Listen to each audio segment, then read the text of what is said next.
Is everyone happily fed and watered? Yes? Excellent. Good afternoon, everybody. My name is Hannah Griffiths. I'm your chair for the fourth and final session for today on international perspectives regarding sharing heritage. I'm with Eric. I'm on the organising committee and we're representing the National Trust. I'm also a graduate from the University of Canberra with a Bachelor of Cultural Heritage, so I'm where Hakeem is. First up, we have the lovely Marilyn, an icon of the Heritage Symposium, discussing place, community and change, sharing international perceptions. Marilyn is a Canberra-based, this is for people who don't know, which is unlikely, but it's still worth crediting all the same. Marilyn is a Canberra-based heritage consultant with degrees in archaeology, history and materials conservation. She is currently researching community and heritage management, having had a long career focus on local associations and meaning of place. Her experience spans 35 years as a museum curator, archaeologist and senior government official with 40 plus publications, having worked in Australia, the Middle East, Europe, Southern Africa and the Asia Pacific. She is the immediate past president of both the Canberra and District Historical Society and the ICOMOS International Committees on Intangible Cultural Heritage, and we're very lucky and honoured to have her here. Thanks, Marilyn.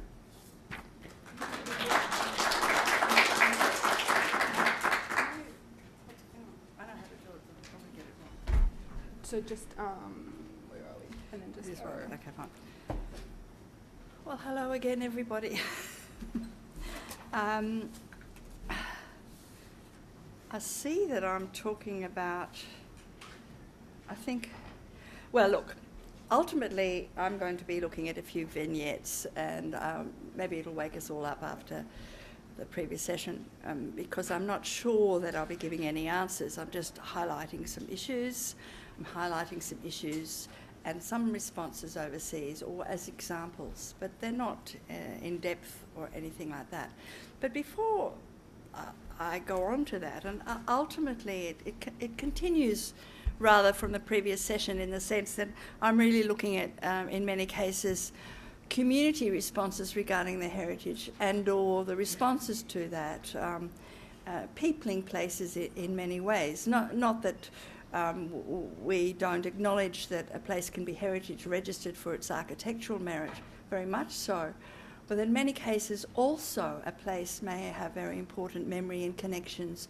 And we've been seeing throughout today some examples of that. And so in a way I'm probably highlighting some of those offshore, although I come back a couple of times to little bits of Canberra. I think that was probably a slightly earlier bio note in some ways. I can't count beyond 35 years, perhaps that's the problem. But I was reminded very much, and Sandy and I and others here were all at the Heritage Commission some time ago when we were really pushing for what we call social value as one of the criteria for heritage value for listing and recognition and acknowledgement. And in fact, Sandy and I were both in the mid-late 90s with the regional forest agreements where we were very much dealing with community groups in forested areas in terms of their heritage places. And I'm going to be talking very briefly about cultural mapping in part of my talk. And it was being done. It's being done here and there in Australia. It's not consistently being picked up in every project. And it's just one of the things that I highlight in my talk. At that time, Sandy had just been president of Australia ICOMOS, and I was president of Australia ICOMOS. And Australia ICOMOS, not necessarily us individually, and others, and the Commission pushed very hard for recognition, a greater recognition of community association with place in the World Heritage System. A colleague of ours, Isabel McBride, was quite influential in terms of the acknowledgement of spiritual landscapes in that system, and so we could go on. That's just a little bit of background, if you like. But taking up the words which Edwina created for this wonderful conference of create, change and cherish heritage, I've sort of used those a little bit as labels in my talk. Ultimately, it's sort of looking at peopling place and as I say, it's just a couple of little anecdotes more than anything else. So a colleague of mine who's in the same committee, the International Cultural Heritage Committee, Ned Kaufman, who's an architect based in New York, has done quite a lot of work with South America, and he's written up some of that into English. My Spanish is fairly limited. I have actually been spending some time in North America, Mexico, which is a Spanish-speaking country, and dealing with some of their approaches in cultural heritage connection with community groups. But he's written up some of the examples of those countries, which I'll show you in a minute. But his own work has highlighted the acknowledgement of a third place. It's not his term, but he writes about it in the International Journal of Intangible Heritage, which is an online journal, which can be very helpful in these spheres, including landscape, including museum work, and so on. Again, with people's connections. A third place is where you go. So I think that there are a couple around town that we all know. We go and have coffee or wherever. Definitely have to be heritage listed, if you like, or recognised at least.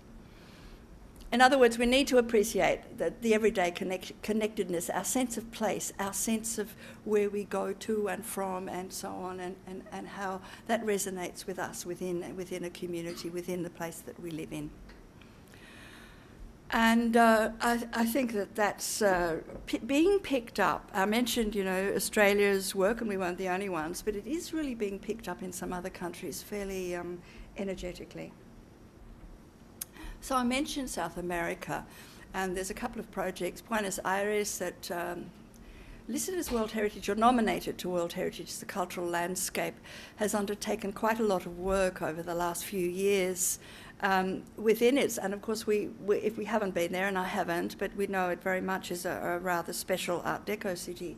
But nonetheless, it's also been doing a lot of work in terms of the sort of thing I've been talking about, and identifying key places as being important. And there are a lot of bars and pastry shops and so on, and I'll show you the results in the next slide.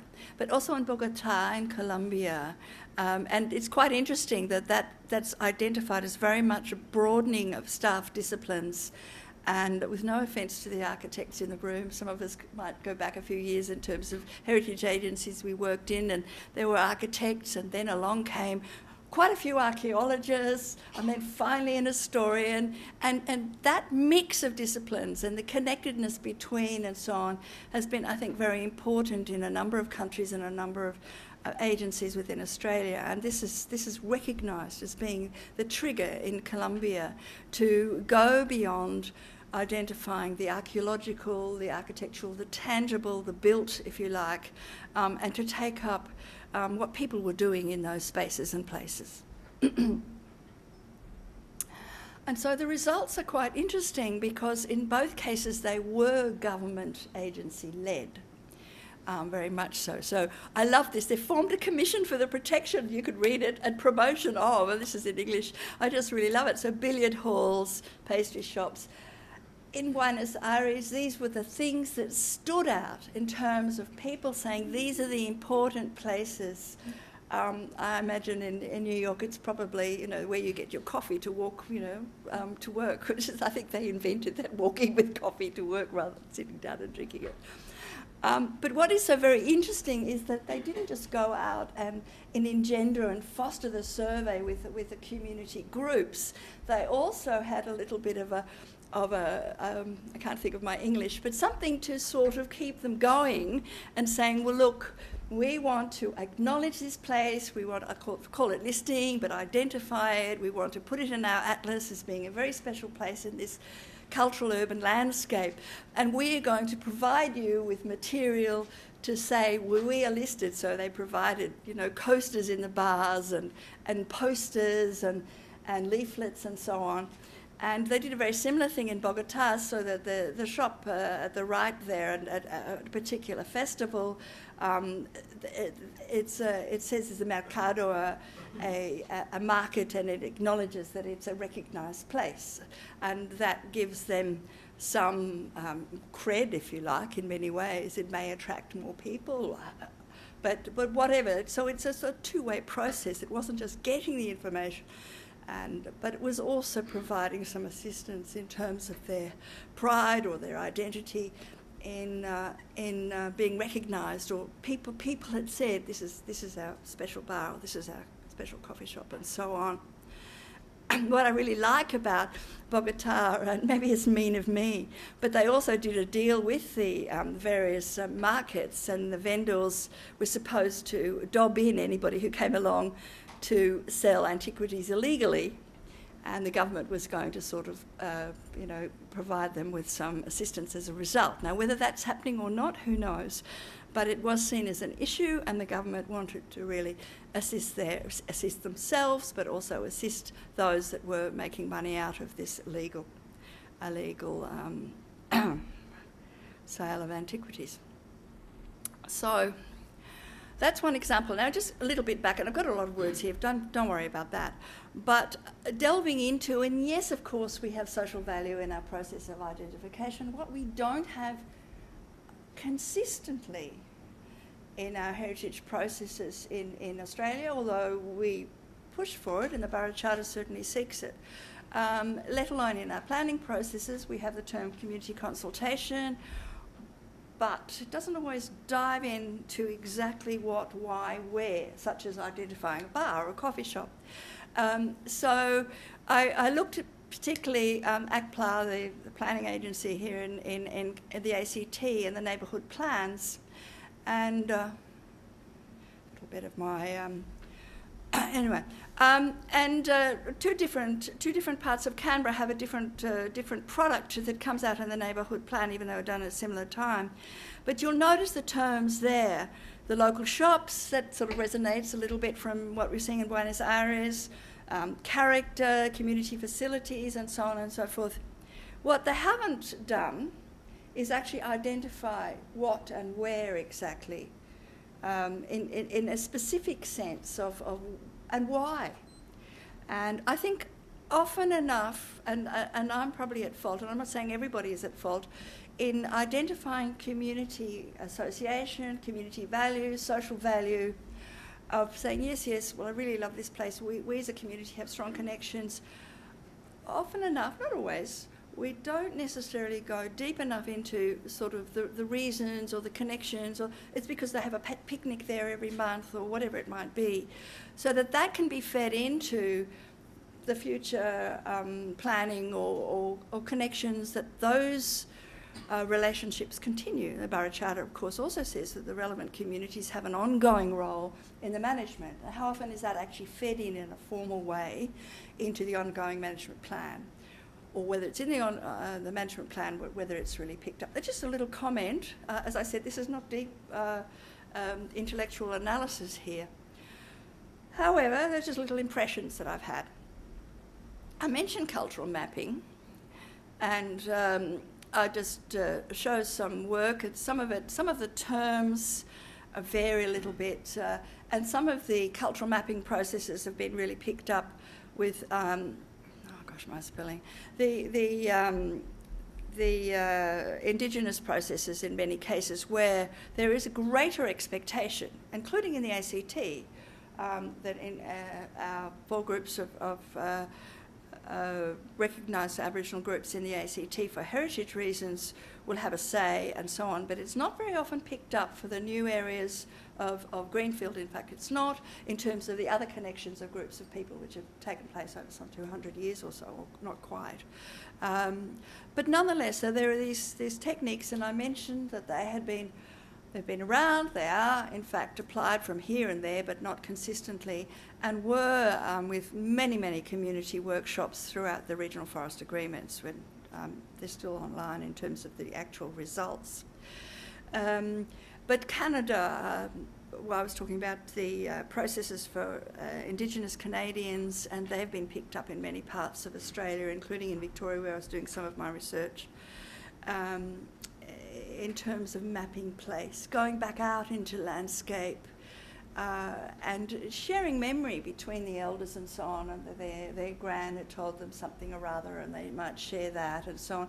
And so collectively they reconnect in many cases, or remember and so on, and put some of those, forgotten memories, they're revived and so on.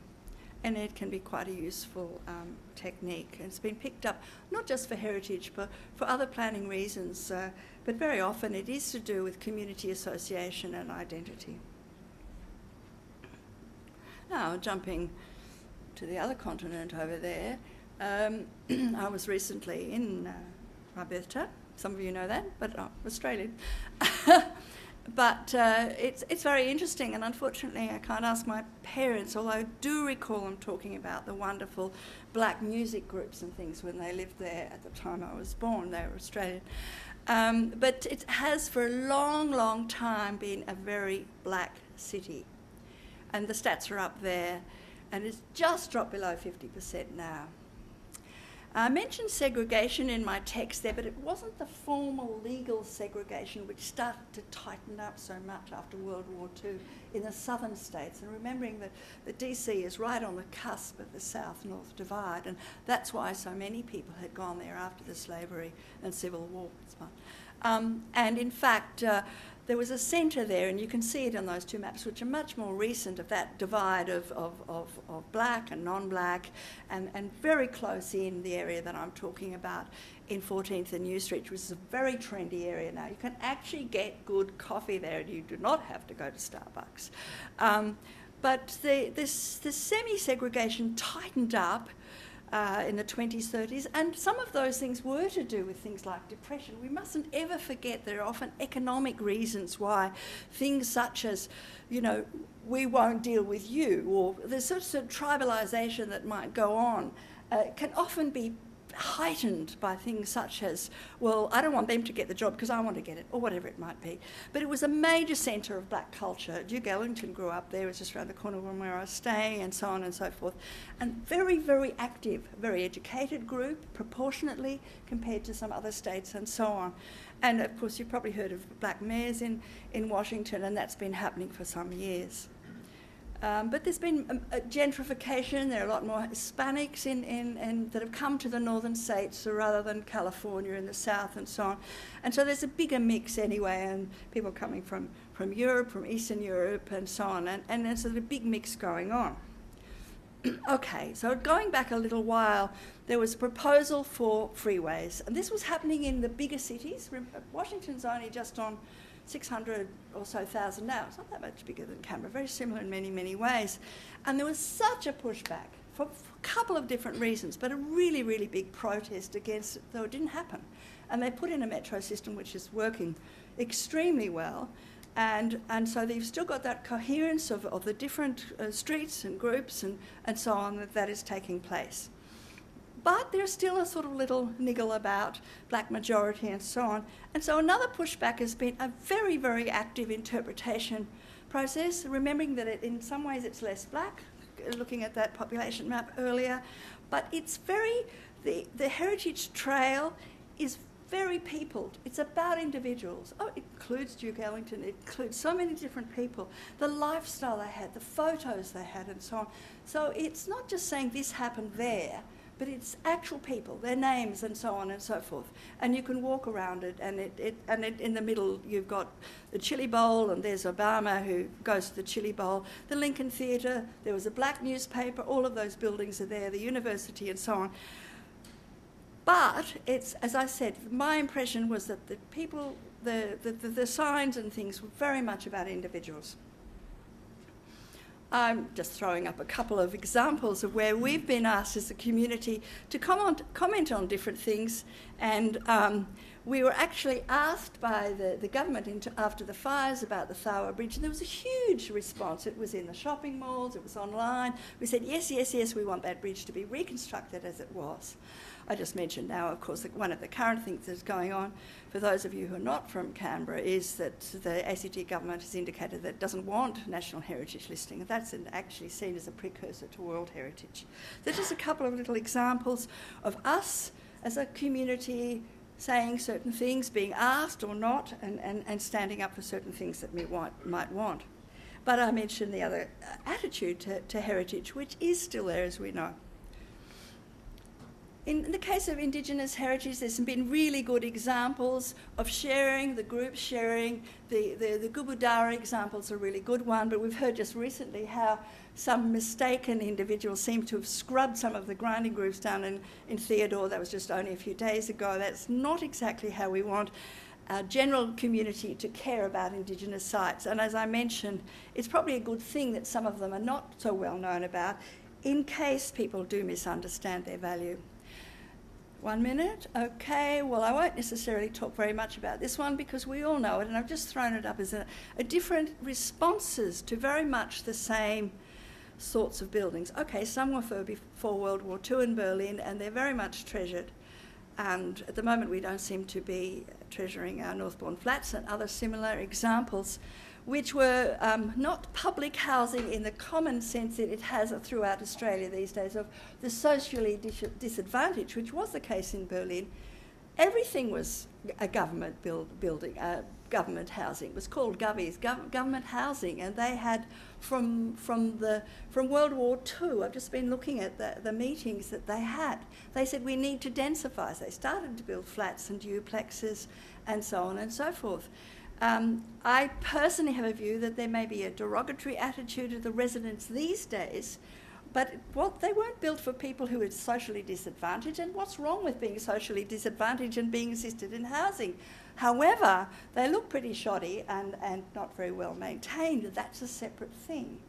And if you look at the space around, there's this great similarity between Berlin and Canberra in the sense of the look and so on and so forth. So a different attitude, a different time, a different sort of attitude, as I said, but a different attitude to what change can take place, perhaps.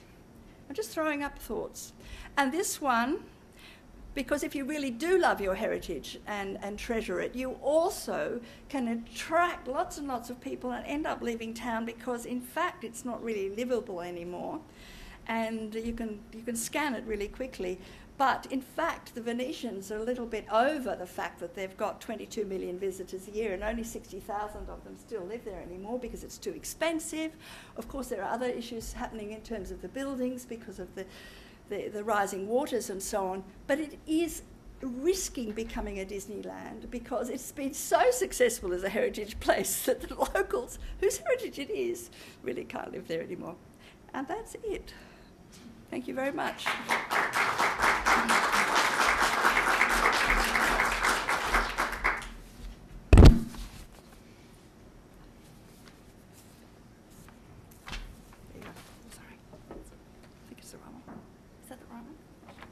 Yeah, thanks Marilyn. That certainly covered a lot of ground, and I think with particular reference to Canberra's history of public housing, learning from others about how we can integrate our heritage into our communities and not demolish it because it looks ugly is certainly worth considering. Our next speaker is Ruan Zhang, and he is giving I've had a chance to meet with him, and he's giving a fascinating talk about World Heritage Tourism and Stakeholders Perspective, a case study in the West Lake of Hangzhou in China. And perhaps it has a similarity with your mentioning there of Venice and all the tourists that come there. Ruan is a PhD student in ICCR. His thesis topic is Value in Change. What does World Heritage nomination bring to cultural landscape sites in China? Please welcome Ruan.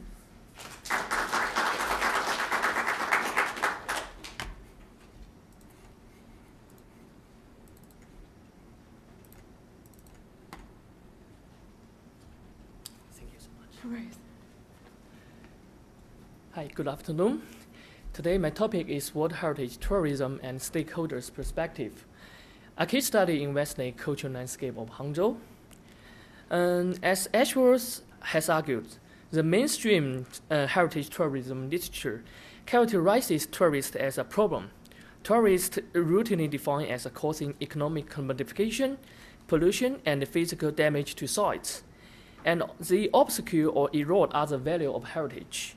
Most importantly, tourists have defined as culturally inauthentic and as passive sightseers with little or no agency in the meaning they construct at heritage sites. So this presentation explores the interrelationship between tourism and heritage with respect to Chinese cultural World Heritage Site, West Lake Cultural Landscape of Hangzhou, and is based on 3 months of my fieldwork.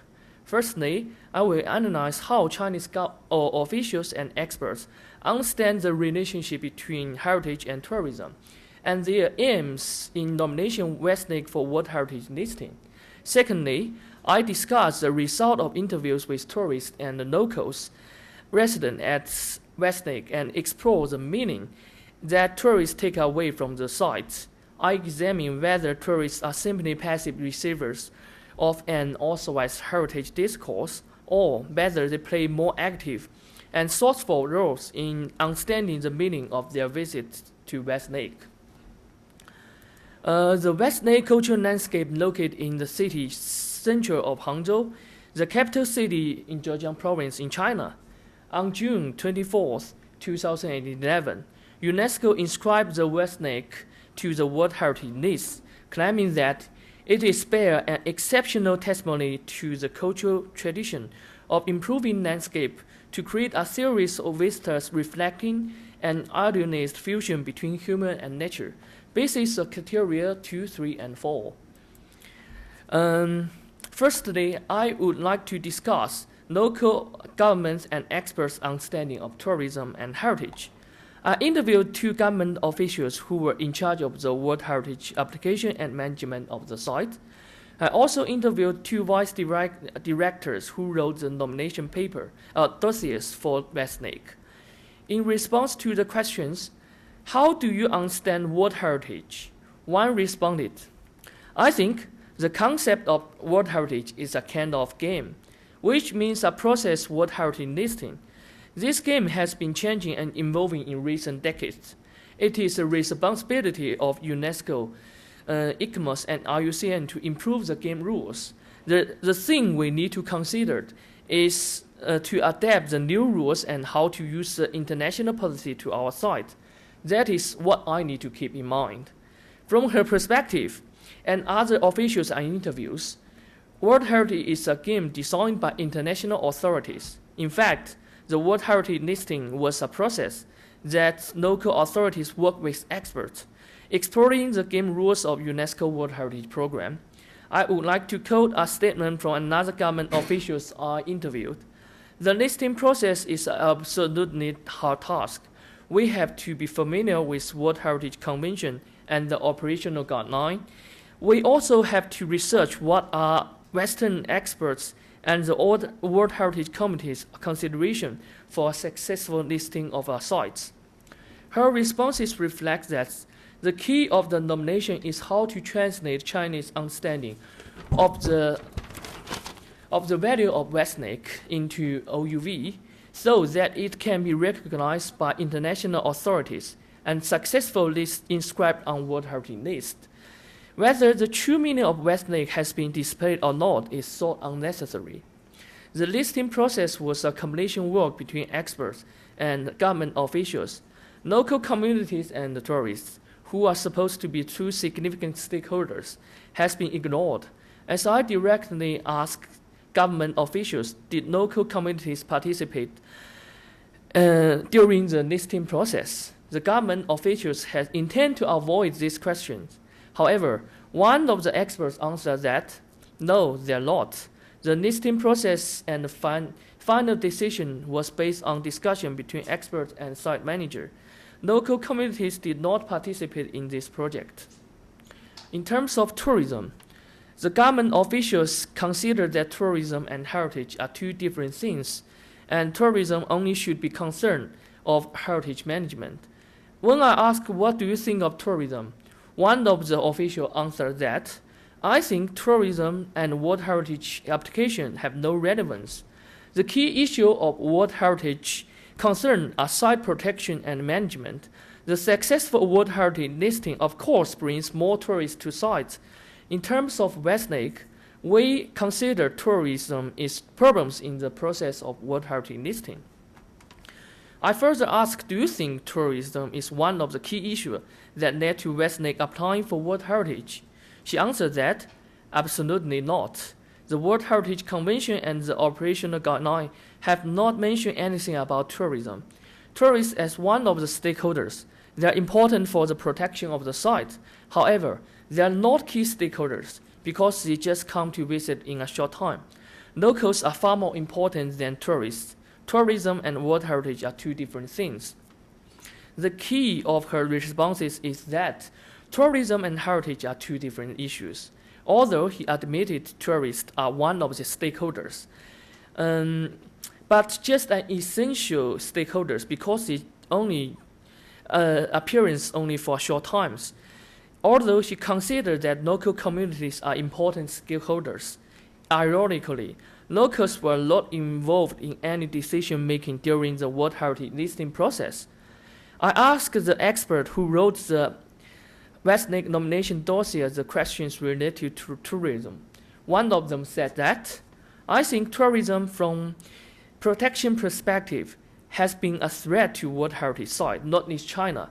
However, at some heritage site, local governments have great enthusiasm to protect their place because of tourism.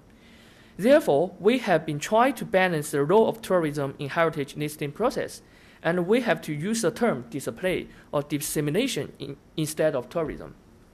Her discourse reflects the Chinese mainstream practitioners' perspective on tourism and tourists, which regard tourists as a problem or threat that need to be dealt with in terms of their physical impact.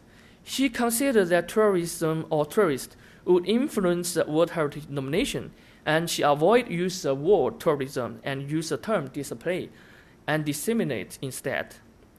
So, are tourists truly as Chinese mainstream practitioners and researchers have described that superficial, inauthentic, destructive, and culturally ignorant? To answer these questions, it is necessary to explore what tourists do and feel at heritage sites, as well as locals' reaction to presence of mass tourists. The key methodology I use is interview with domestic tourists and local residents at the Westlake were undertaken during November 2013 and February 2014, with 133 people interviewed on site. Interviews were structured, consisting of a number of demographic questions to determine among the measure age, gender, occupation, education, and how far they had traveled. They were followed by 13 open-end questions to design to explore the types of identity and memory work that tourists undertook during their visit and their understanding of World Heritage and tourism. While another 13 open-end questions were also designed for local residents to identify local reaction to tourists. So, due to the time limitation, I'm not going to tell the details of the demographic result, and I will briefly analyze my interview data transcriptions based on few of the open-end questions. The first questions I would like to discuss is what experience do you value on this place? In answering this, only 15% tourists consider that they were having a recreational or touristic experience.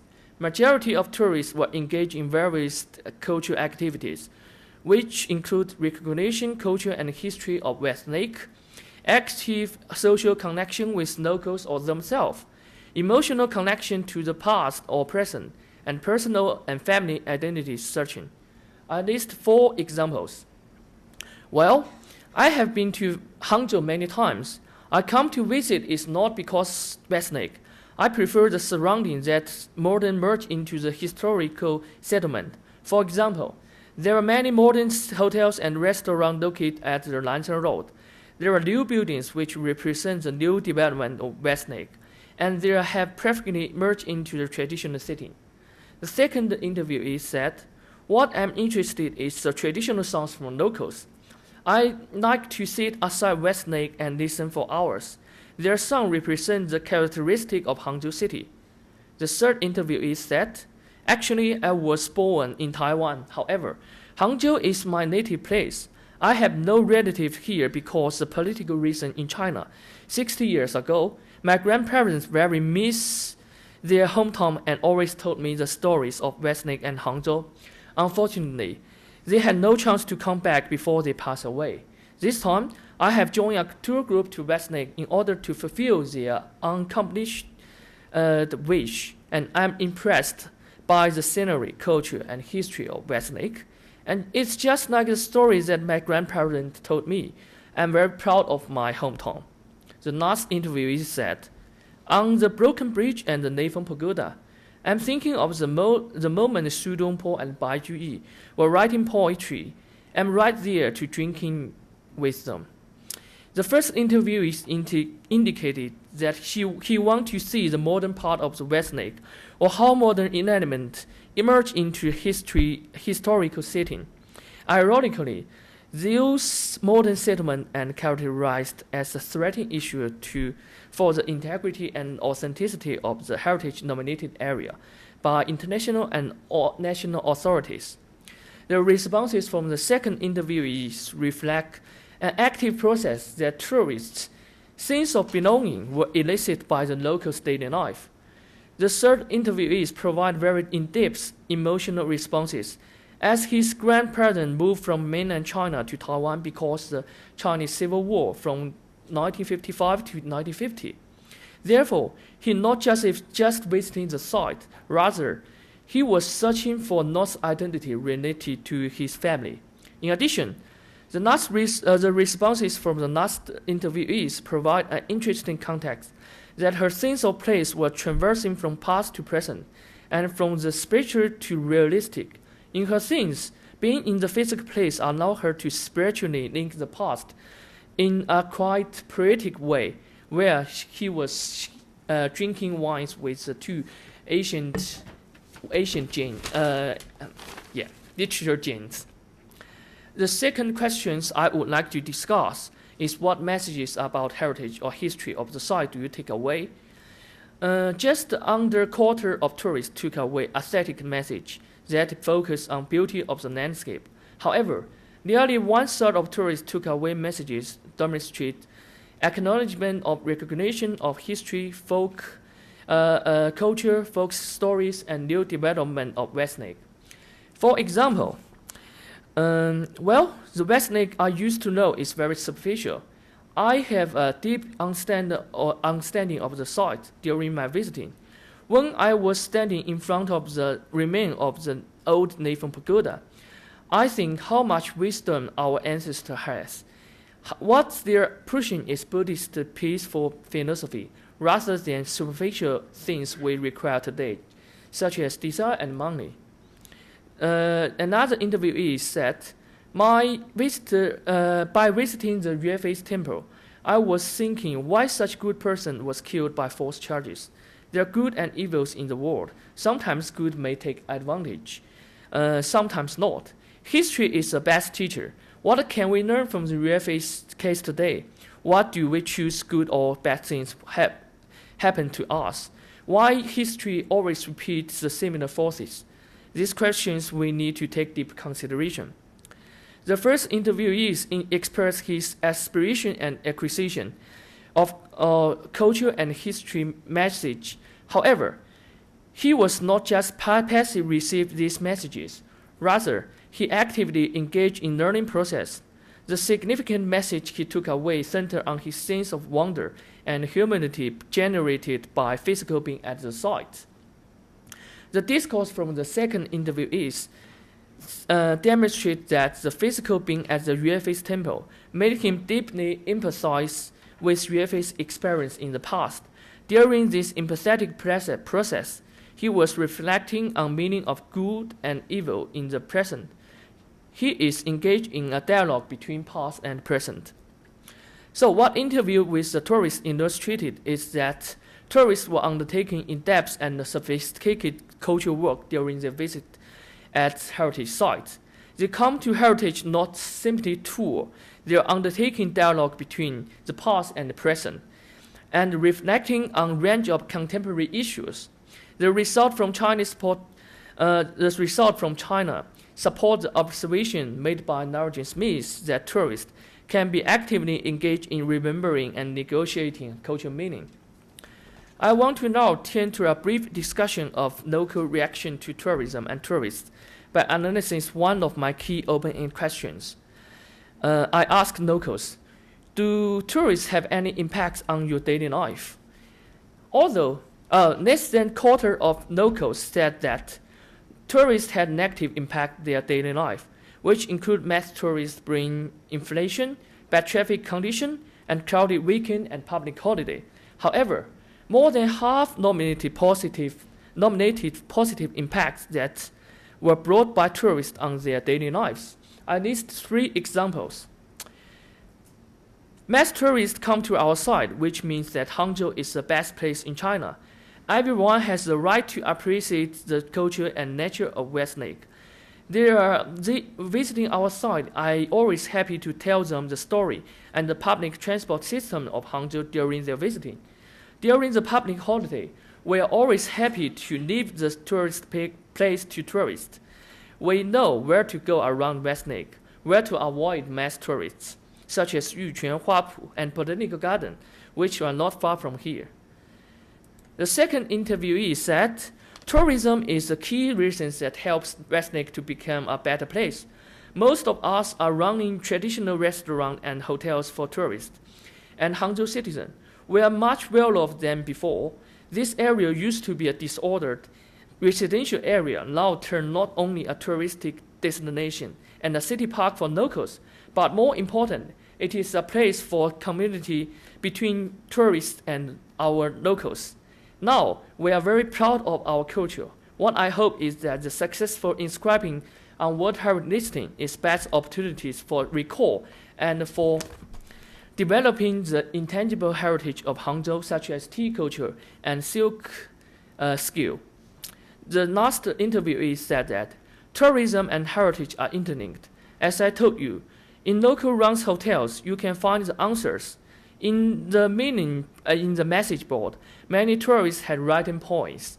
Their emotional message and their story linked to the Westlake or Hangzhou city. Maybe 100 years later, some of their writing will be famous and documented like our ancestors done before. My interview results shows that the majority locals are willing tourists come to Westlake. The presence of mass tourists had elicited local sense of pride, which is tied to their sense of local identity and nationalism. They want tourists to feel Westlake, and they hope that tourists could invoke a sense of belonging, or feeling, or sight, and communicate with locals. In addition, locals consider tourists play an important role simulating economic factors for new development of Westlake.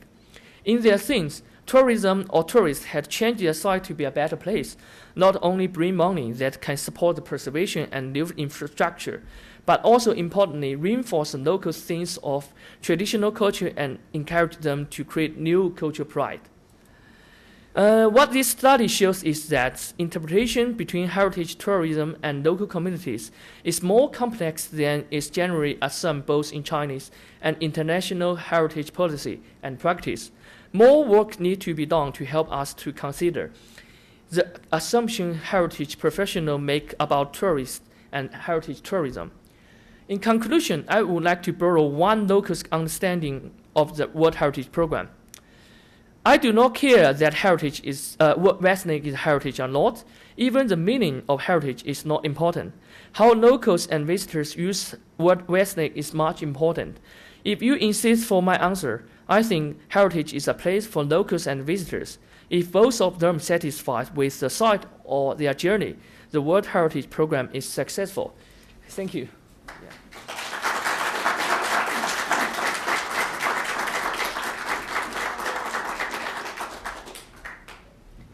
Thank you, Ruan. That was quite a talk. You've obviously done a lot of research, so thank you very much for giving us that case study.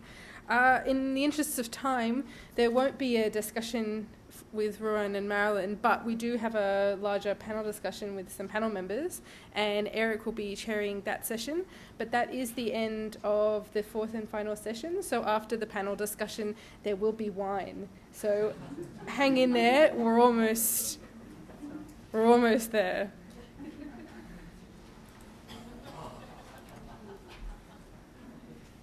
Thanks, Hannah. If the four panel members could come forward and sit in the chairs. The intention behind the panel, what I've done is actually invite each of the 4 members to actually speak for about 4 to 5 minutes on any aspect of heritage that's been brought out today, or any other burning issue that the panel members wish to actually put forward. The intention is then that the audience can actually bring any question on heritage-related issues to the panel in either direct response to what the panel members have put forward, or any other issue that they would like a view from the panel members about a heritage issue. The first member I'll introduce is Dr. Sandy Blair, who's Visiting Fellow for the School of Archaeology and Anthropology. She's immediately past Program Coordinator of the Institute of Professional Practice and Heritage in the Arts. And Sandy has over 30 years' experience in developing and delivering a range of heritage policies and practice and programs at state and federal level, and has a wealth of heritage experience. Over to you, Sandy. Okay, we had such a wide brief that I've decided what I'm going to talk about. Yes, it's coming. It's all good. Okay.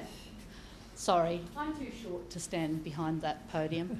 I decided what I'd reflect on with you is this annual Heritage Symposium.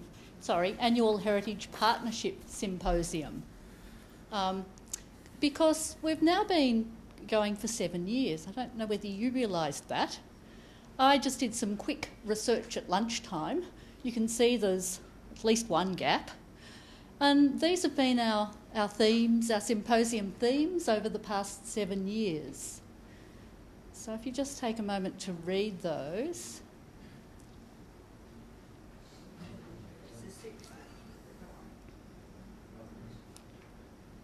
Well, it's the 7th, I'm sorry, Marilyn. I can't dig out the title of 2010, but it is there. We did meet that year. So, look, there's a prize for whoever can dig in their records and find a glass of wine. Good suggestion. I thought we did, Peter, but it doesn't survive in my records. Okay. Don't worry about it. So that's the record. So it's my part next of our question history and is, heritage. Who here has been to more than 2 of these events? Okay. Who's been to 3? Who's been to more than 3? And so look, you know, from a very small start, I think we have brought together and sustained over the 7 years that we've been having these events a group of people who are very diverse. We're students, we work with heritage in all sorts of different ways, at national cultural institutions, local heritage agencies. We're consultants, we work locally, some of us nationally, some of us internationally. So we're a very diverse group, and I think we all share one thing, and that is that we're passionate about heritage. And I think this is what has helped make these meetings a success over all these years. Sorry, Anne, I forgot to say residents and community activists, you know. So I think we all share the passion while we come from different perspectives. So I just thought I'd offer you some highlights of what I've come to value over, I think I've been to all 7, so over the 7 years. And the first one is the sheer range of presentations and the diversity, diverse perspectives, diverse approaches that reflects. You can see it in today's event, but I think it's been there, you know, all the way along. The insights we're gaining from solid critical research, and just some examples from today. Graham and Esther's lovely papers, which really gave us new insights into very familiar buildings in our landscape. Alan's as well on government housing in Canberra. Our graduate students, and you know, we've followed their projects now in the case of Hakim and Ruran, over 2 symposiums, which is lovely. And the lovely community archaeology program that Lucy and her colleagues spoke about this morning. So, insights from solid critical research, I think, are really important. But also ongoing challenges, new approaches. I really enjoyed Brendan's paper about heritage learning experiences. I hadn't realised that all that was happening, you know, so close to me.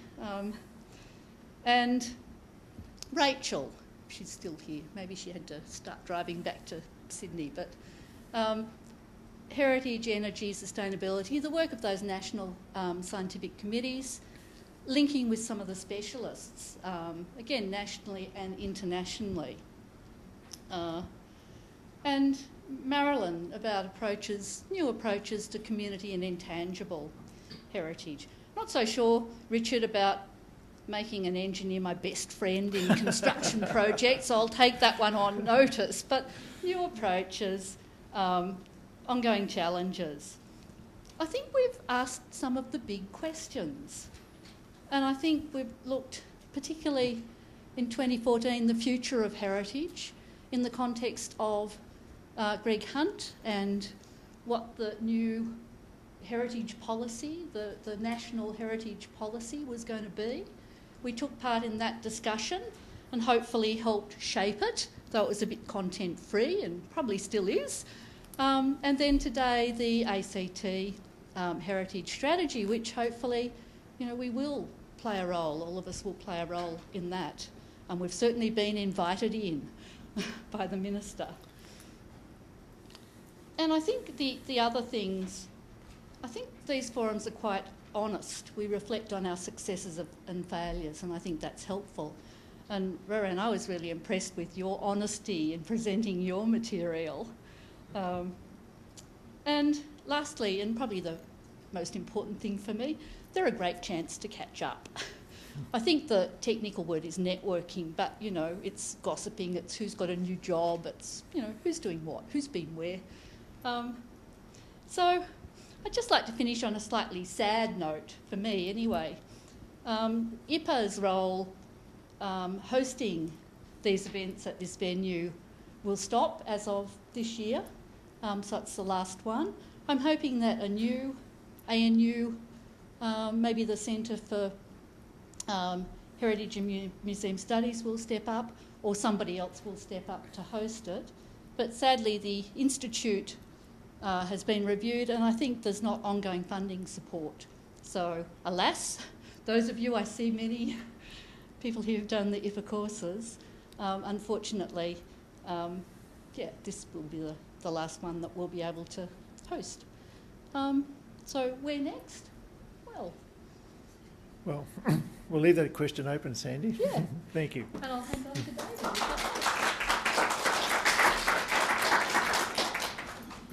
David Plenary is an architect and is also chair of the ACT Heritage Council.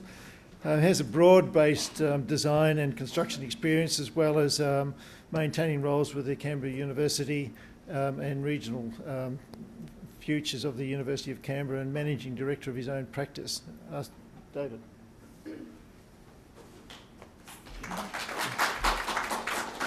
Thanks, Eric. I too am going to stand, and I'll stand here.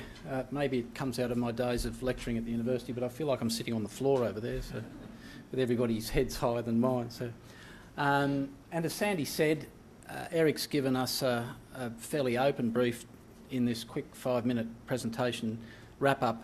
I too am going to try, like Sandy has, and tie together some of the ideas that have come out of today's presentations, a fairly diverse range of topics. But I think and the recurring theme that I do want to talk about is what I'm going to call hands-on heritage. Someone called it living, active heritage. But the talks today have been pretty much in two groups, as I see it. Some of the speakers have talked about the built environment, heritage in the built environment, which is my patch. And more of the speakers spoke about issues to do with heritage items that are the non-built heritage, museum collections and archives particularly. So what I want to try and do is align or appreciate some of the learnings that we're getting out of those talks this morning in ways of preserving, protecting and promoting items of the non-built heritage with the way we look at our built environment with heritage places there. I first want to mention, though, my own museum experience just this week. My wife and I had the pleasure of taking our two eldest grandsons, 4.5 and 2.5, up to Sydney for 3 days. We stayed up there. We wanted to give Ellen, our daughter, their mother, a bit of toddler-free space as we celebrated last weekend the arrival of our third grandchild. So we gave her that space this week, and we took them on Thursday morning to the Australian Museum in College Street. I'm sure most of you would have been there. I haven't been to the Australian Museum for about 50 years, I reckon, the best part of. I think I was in year 7 in high school when we went on a school excursion there. And it was a pretty austere place then, I remember. Lots of glass cabinets that I peered into looking at dead frogs and snakes and stuffed possums and that sort of thing. A lot of that's still there, pretty interesting, and it's more a history of taxidermy rather than the species themselves that you're looking at. I did enjoy particularly one cabinet that I looked into that had every species of Australian blowfly pinned through the abdomen to the back wall of this cabinet, and that was pretty interesting. But that wasn't the thing that turned the boys on. I mean, they just weren't interested in any of that. And like most modern museums with a hands-on policy, they've now got kids-specific spaces, and there's a couple of them there that we spent a couple of hours in. Johan, our eldest, was interested in looking at some X-rays which you were able to pick up and flop on the light table and have a look at, joey kangaroos and starfish and all sorts of animals. He's got an interest in that sort of thing. And looked down a microscope at a few things which were all collected on the table around him. But anyway, that was my experience during the week, and I didn't think that had anything to do with what I was going to be hearing today, but in fact it was pretty close. We started the day with Esther talking about Tilapia School and her, I guess, frustrations in the heroic job that she's doing, trying to pull together an archive as a volunteer, a labour of love from her point of view, but she bemoaned the fact that she didn't have any funding for preservation and that there was an attitude of no funding, that you should be doing this all as a volunteer. And moreover, she repeated the expressed concern of somebody that $13,000 was too much money to spend on an archive item, that it should be spent on education, in inverted commas, as if a resource like that is not creating education resources for not only the school community but for the rest of Canberra.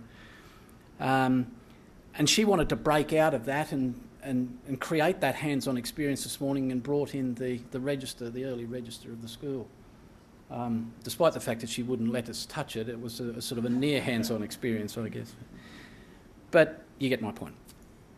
Hakim and Andrew talked about the rocks and minerals collection at the University of Canberra and had a similar story, that they were frustrated in that the collection's housed in a basement with no light, that you can only see it under the flash of a camera flash, and the university didn't have a collection policy, and they too brought in some samples to give us that hands-on experience.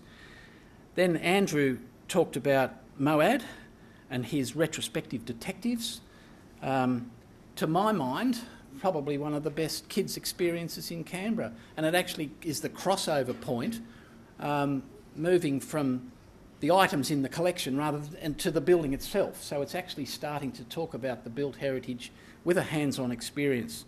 Love that presentation, thank you. Barry talking about oral histories, and Rod talking about the National Film and Sound Archives, are all in the same space.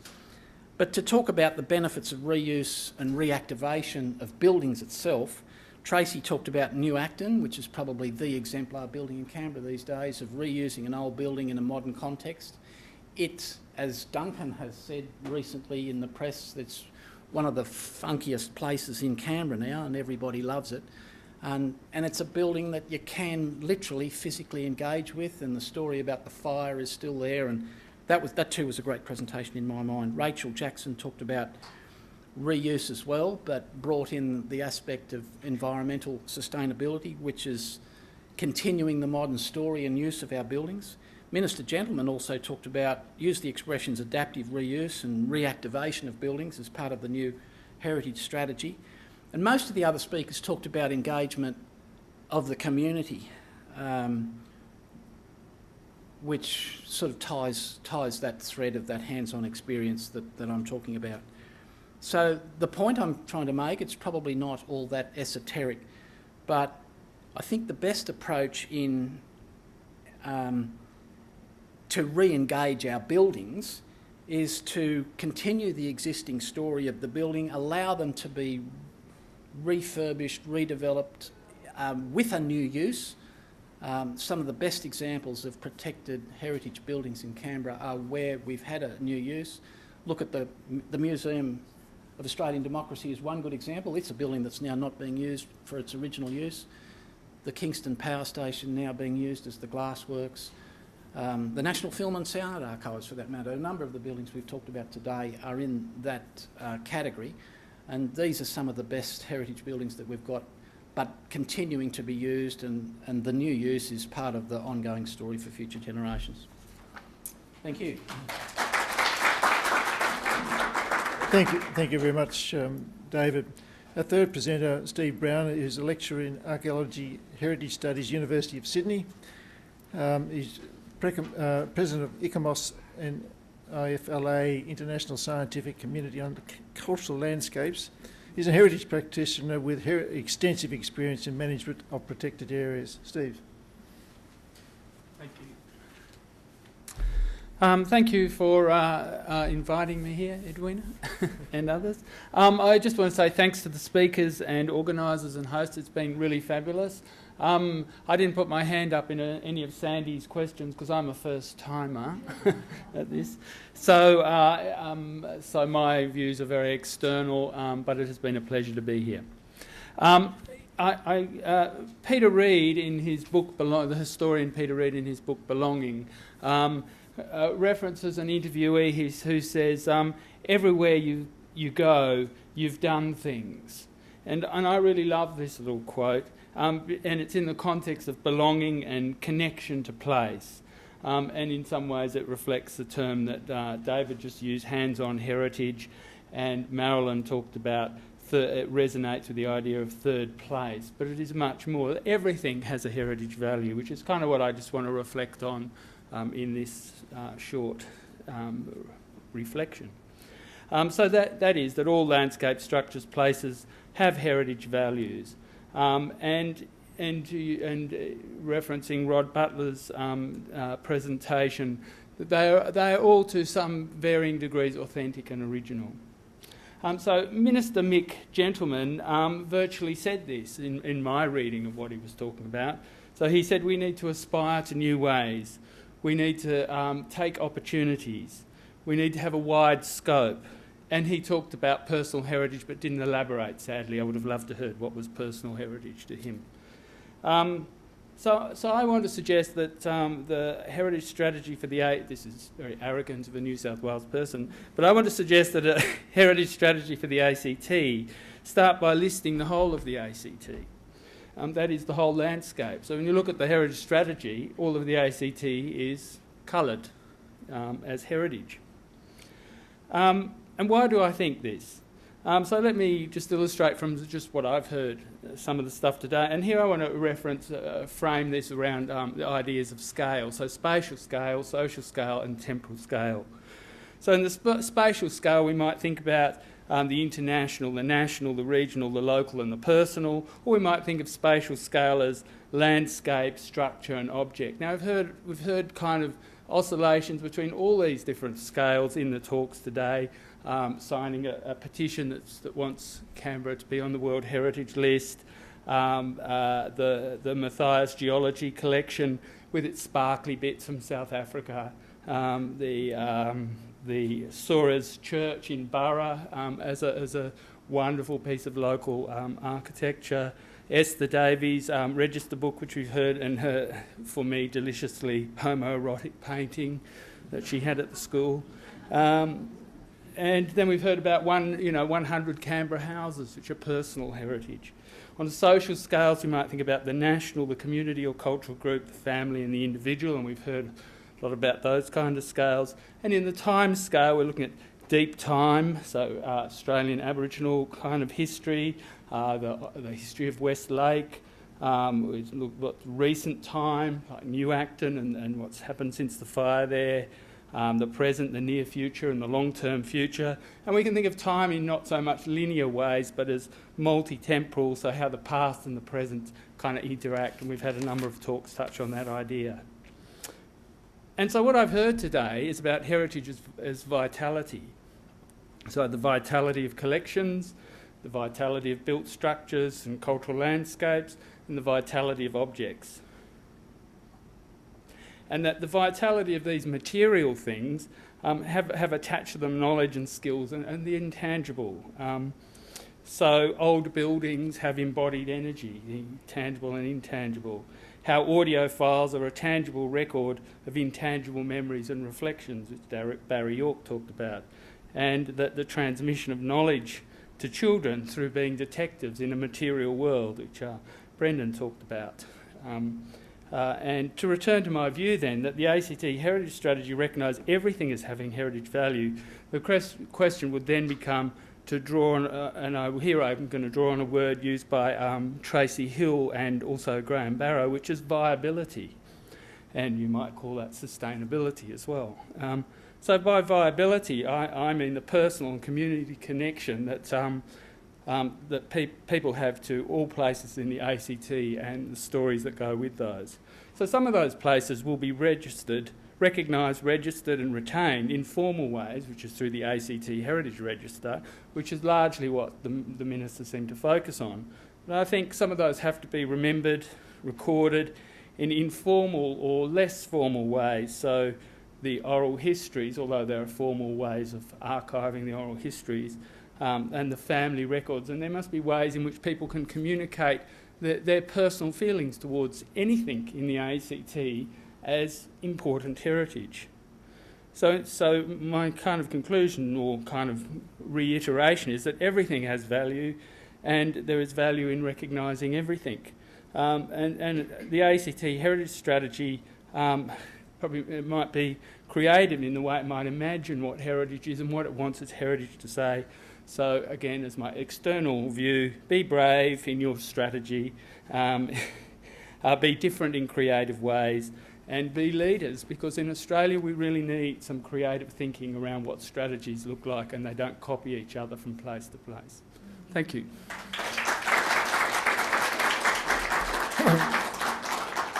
Thank you, Steve, and the external view is always appreciated.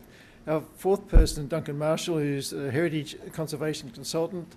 He's the inaugural winner of the Bathurst Macquarie Heritage Medal, which was awarded to him earlier this year. He's an architect, a heritage consultant with over 25 years' experience and has experience in both the public and private sectors, Commonwealth agencies, volunteer conservation organisations over an extended period. Duncan. Thank you, Eric. Also occasionally a troublemaker. It's quite tricky coming at the end of a panel of four speakers when you haven't exactly coordinated what you're going to say with the other three, and the great danger is that they've said exactly what you wanted to say and you had to make up something on the spot. Fortunately, that's not quite the case. And in fact, in one of those ways which is serendipitous, there's a sort of integrative theme that runs through a number of the presentations. I want to begin with just a suggestion that the Australian Heritage Partnership organisations should write a cheery letter to the ANU about what a wonderful contribution they've made by sponsoring or by facilitating these workshops, and wouldn't it be a great idea if some other organisation in the ANU supported these sorts of workshops into the future. So that's my very practical suggestion to this workshop at the end of the day. But really what I wanted to do was a bit like David and a bit like Steve, sort of weave a bit of a thread through a number of the presentations that were very nicely presented to us today, but with a particular and a rather practical focus on the strategy. So, Anna Gurnhill, are you here and taking notes? I've got rather a lot of suggestions for you for the strategy, which come from the richer range of presentations that we've had today.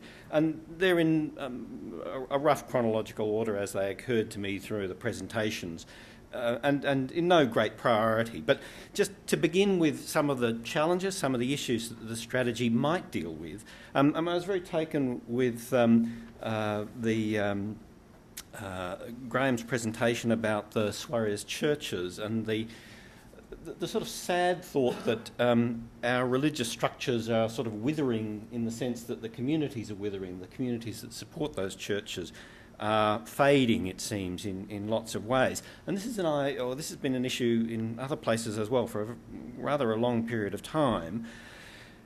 And that issue, and along with the presentation about New Acton, the Hotel Acton, the idea of adaptive reuse, about the revival of heritage structures after disasters, I wondered whether the engaging idea there for the strategy should be something about finding proactive heritage solutions to these problems, for these types of places, rather than necessarily just waiting for the good or bad ideas of other people to come forward and maybe to work or maybe not to work. And I remember in particular one church in Adelaide back in the 1970s or 80s, which might have been one of the first examples of a reuse of a religious structure, St Paul's on Pulteney Street, corner of Pulteney Street and Grenfell or something, and how that got turned into a disco or something of that sort of character, which didn't quite seem the right thing to do.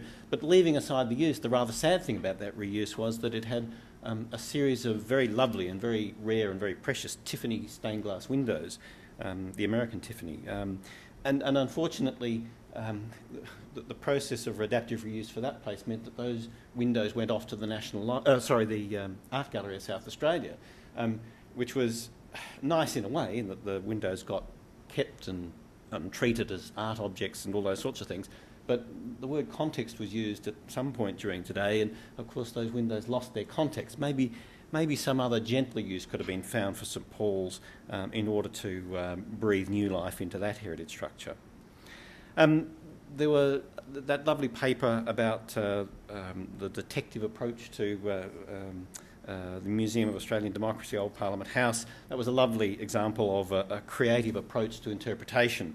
I'm an old fuddy-duddy, but it struck me that we really do need, for the younger generation, and maybe for older generations as well, creative approaches to interpretation in order to tell the stories, breathe life into heritage and make it interesting for people in a whole variety of ways. And surely interpretation, creative approaches to interpretation, support for interpretation needs to be a key element of the strategy as well.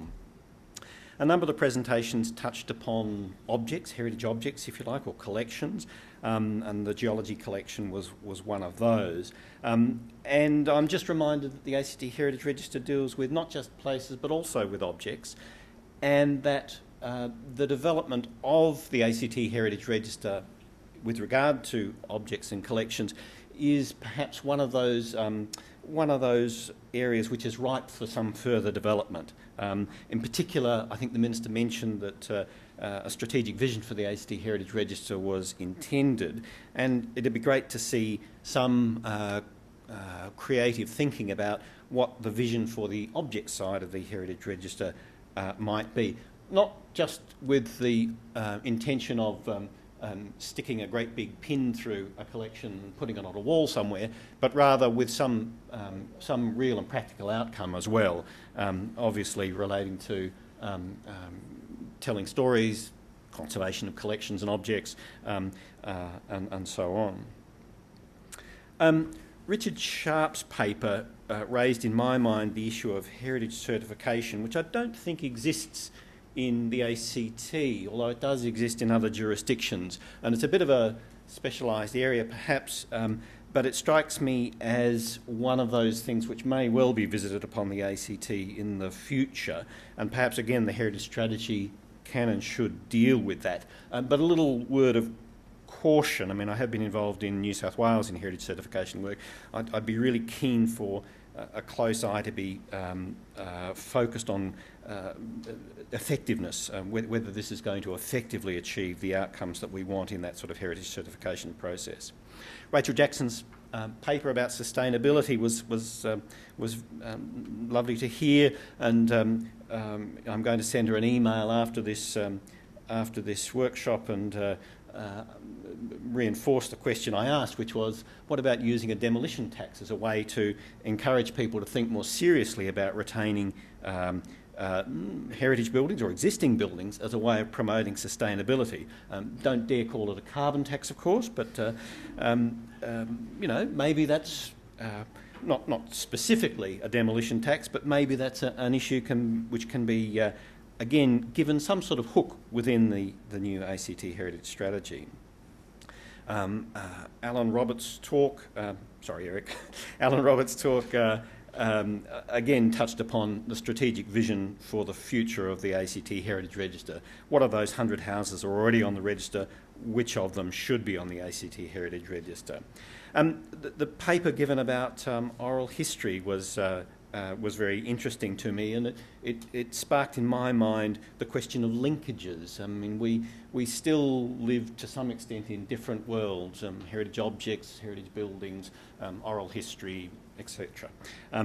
It struck me, and you know, the Old Parliament House example is a very interesting one, where there's greater integration between these aspects of history and heritage, and maybe the strategy can again pick up the idea of linkages, trying to promote linkages between these various aspects of the ACT's heritage, and not to forget the ACT Heritage Library in that conversation either, a very important resource which again should be thought about and given a bit of a hook, I think, in the ACT Heritage Strategy. The Community Archaeology Project was a lovely example and a great way of involving the community and younger and older people in a real aspect of the ACT's heritage. And lastly, but not least, I think the question of research was mentioned, I think, by Sandy, and I'd particularly like to mention Ruran's great example at the end. I think a lot of our work needs to be underpinned by more research than we have at the moment. And you're just hearing real evidence of what it is that you know, site managers or others involved in heritage activities actually think they're doing. You know, sort of that there could be you know, some complete separation between heritage and tourism is intriguing to understand. But it's just an example of where I think actually going out and doing some real research into our methods, our techniques, our processes, what people are thinking about, what they're doing with heritage must very much underpin all of our work, and I would hope, again, would be a thread which runs through the ACT Heritage Strategy. Thank you.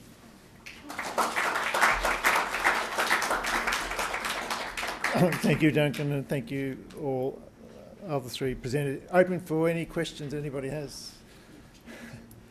Hang on. Yes. It's not a question. Mine is addressing something I obviously didn't convey very well. I'm not a volunteer at the school. I'm paid. And I'm paid better than most school archivists because they're usually paid on the administration rate. I'm paid as a registered teacher. I'm paid 12 hours a week, and if I exceed those hours after a while, they will add that into I can come and go as I please, of course. And what I didn't have time to explain is I have set my hours at 12. That's compatible with the other issues I have, other commitments. I also could come and go when I liked it, but I do come Monday, Wednesday, Friday mornings so that the administrative staff can say to people, our archivist is coming in and this is the time you need to talk to her. The school also provides me with a budget of $2,000 a year for photographs and things like that. I do want to support Tilapia and say they have been wonderful, as a contrast to another school where they won't even allow the volunteers to have tea and coffee. But I'm not a volunteer. Thank you very much. Thank you, and thank you to all the panel. There was, well, obviously you weren't in a cabal, I heard, but there was a coherence between all the comments you made. I love the idea of it all being heritage and how then we deal with what we deal with, which just sounds very sensible. I want to raise a point that I made however many years ago. It was in my paper in 2012. And I think, Duncan, you've just flagged it again. And so many of the papers pointed out the amount of information we have. It's about linking it all together. And, you know, on a switch, a button, maybe one day. And it would be a great project because there are oral histories. There are records in this particular library or a report which is yet to be scanned somewhere else. We have a huge amount of information. It doesn't mean there aren't gaps. That would make the work, the capacity to identify, to cherish, to know the meanings, for people to be able to stand up and share and so on and so forth, so much easier because at the moment, well, I won't even use the word grey literature, it's just that it is a little bit siloed. The Greens liked that idea back then, but then they didn't get re-elected or something, because it would need a little bit of sponsoring to sort of make it all happen together. More and more of it is happening, and that's really great. So I think it's maybe something that we all should be, or could be, pushing for a little bit more to make those links. I remember the Historical Society had a project a few years ago, the Gateway, where you can click on and find where there are the little collections of little community groups. But the stories behind those things and so on are a little bit more fragmented. So it's just a suggestion, and I think it came Does through anybody very much from what you were all does the panel saying. want to comment Thank on you. that? Anyone? Well, it's sounding to me a lot like Trove. Well, yes and no. Which I love. It's not all in Trove, and I adore Trove, yes. I think there was a lady over here. Hi, I wanted to ask a question of Steve. I was fascinated by your final comment, which was around heritage strategies. I work for the Commonwealth Heritage Area and I'm the current custodian of the Heritage Strategy, Sandy. I was fascinating. You said at the end that strategies shouldn't copy each other from place to place. And I'm wondering, why the heck not? Because if at least governments had similar strategies and we're all singing from the same hymn book, wouldn't that be a benefit for heritage nationally?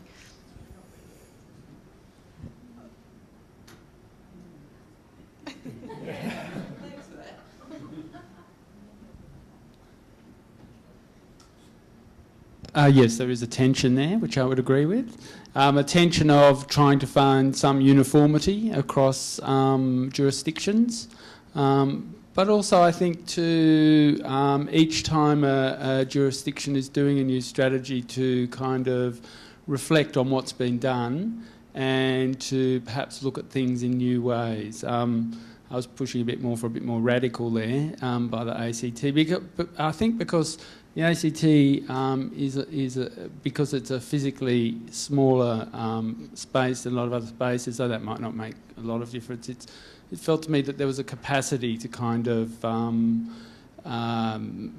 be more, well, integrative, to pick up on words that other people have used, and also because the legislation here, the Heritage Act, integrates Aboriginal, historic and natural heritage in a better way than, for example, New South Wales, where they're separate pieces of legislation. I see that as a kind of advantage that could be built on. And I would just make sure, the Minister kind of confused me a bit by him, so he said twice, but less emphasis on nature, which I thought, why is this? But so it's a confused answer, or comment to your thing. But I think, yes, there can be following, but I think there needs to be creativity as our context changes, the access to information changes, the context of heritage changes, the meaning of heritage changes. There's room to explore and, as I say, be brave. Actually, the one thing which just follows on from what Steve was saying was that the one thing that I wanted to also say about the strategy was, I mean, I realise that it probably has to be a lot of sort of nuts and bolts types heritage things, and things have to work. You have to have some sort of identification process, be that a register or otherwise. But I'd really love the strategy to be at least a little bit ambitious, which might be the same as the idea of brave. Even if we can't realise every ambition now, just to sort of, let's push a few boundaries in this process.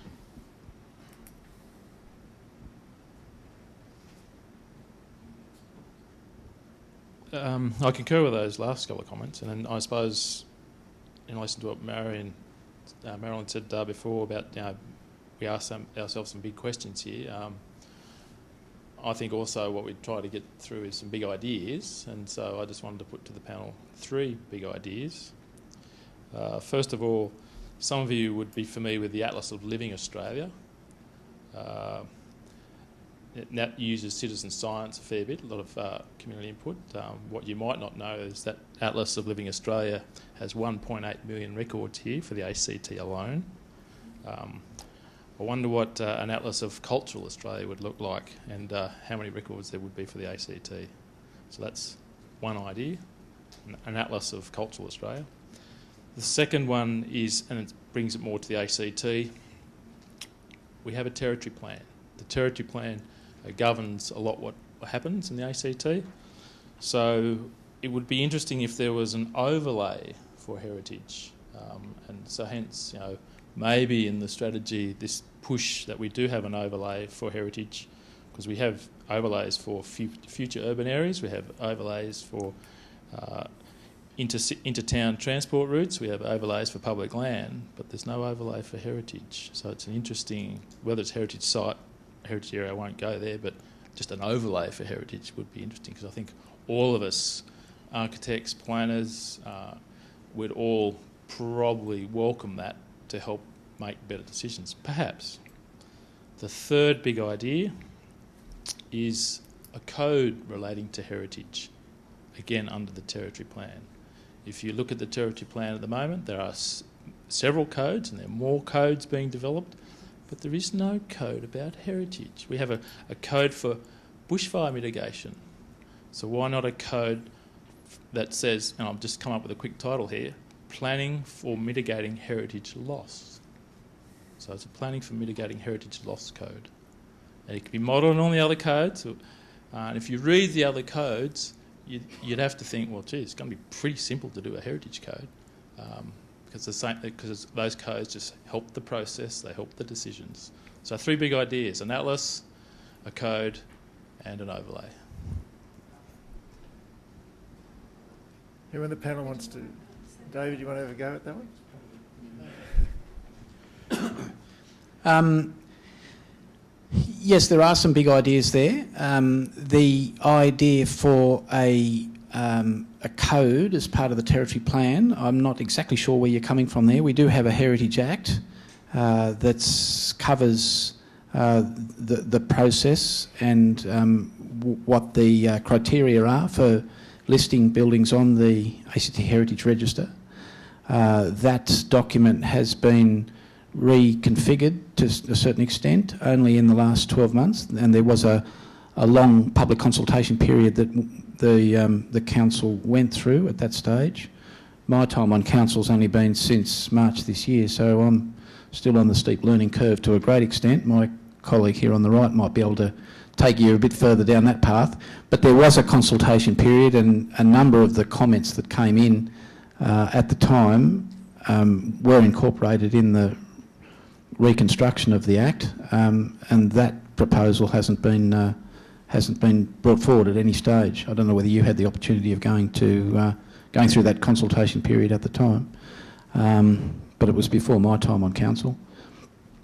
Do you want to add to that? Yeah, I mean, I don't know anything about the Atlas, so I can't say anything about that idea. The idea of a code, I mean, there was an attempt to create what was called a general heritage guideline to provide general guidance about the conservation of places. I mean, heritage guidelines is a misnomer because they're more than just guidance in the ACT under the legislation. But that general heritage guideline, I think, died because it became too difficult to get it through the administrative and political process, so I don't think that's still a live activity. And as for an overlay, in a sense I think it exists. I mean, if you go into ACMAPI, the ACT Heritage Register lives in glorious pink, I think the colour is, as an overlay, and to some extent that provides the sort of resource and tool for development which might at least cover some of the sorts of things you're trying to capture in the idea of an overlay.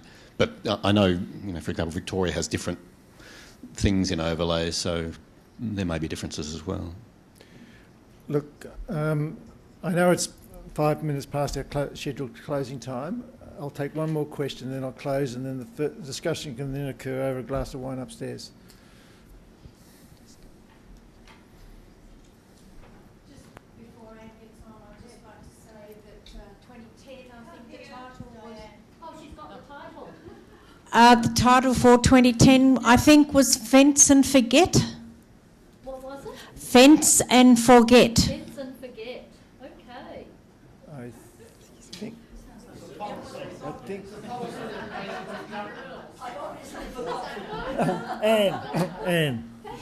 Anne. I can't decide which question to ask. I had a question which was around the library of material that's in the Heritage Unit Council, and I wondered how the public get access to that and why it possibly isn't publicly available, because it's possibly a rich source of information.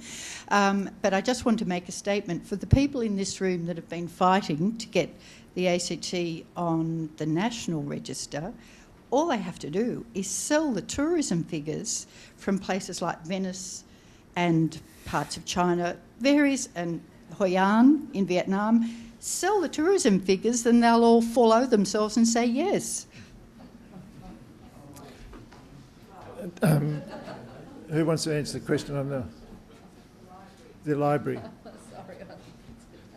Can I take the question on notice for the access to the register, unless Anna wants to just contribute something up the back there? And the library it's publicly available. It's housed within our office in Dixon. It's unfortunately not available online because of the vast extent of it and the resources that would require, but anybody is available to make an appointment to come and view any of the resources available in the library, or to make a query as if there's a particular item that you're looking for. You've got to know what's in the library, you've got to make an appointment. This was my experience. Very restricted access and very restricted photocopying, even though I prepared to pay. So it is very limited, and it should be widely available. It should, in fact, I don't see why it's not housed, possibly, within the Heritage Library, which is located at Woden, so that it's part of a bigger collection. And I think that's a wonderful contribution for the heritage strategy and make it very strong. I will close the discussion. I ask you all to thank our panel members for their participation and comments.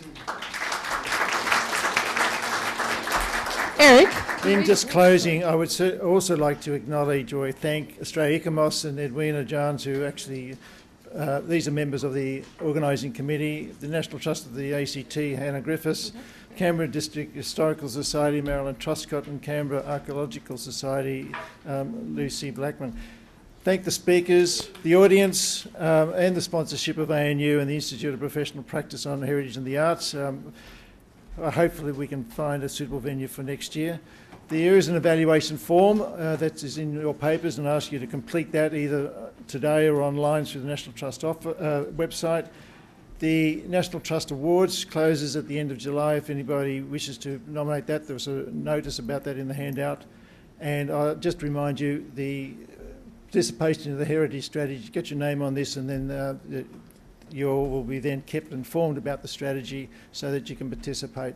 Thank you very much for your attendance and participation. The symposium is closed.